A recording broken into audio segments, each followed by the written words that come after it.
आज बघूया काय बनवलंय.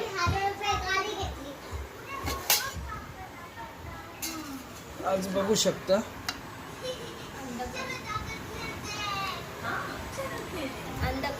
अंडा करी आहे.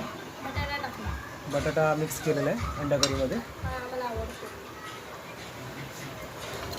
आणि अंडे पण असे गोल गोल कट केले.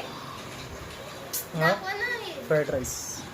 कसला गोल गोल कट केले अंडे पण मस्त है ना. हो आणि हा आपला फ्राईड राईस बघू शकता. सोबत कांदा पण आहे. आता जेवायला बसतोय.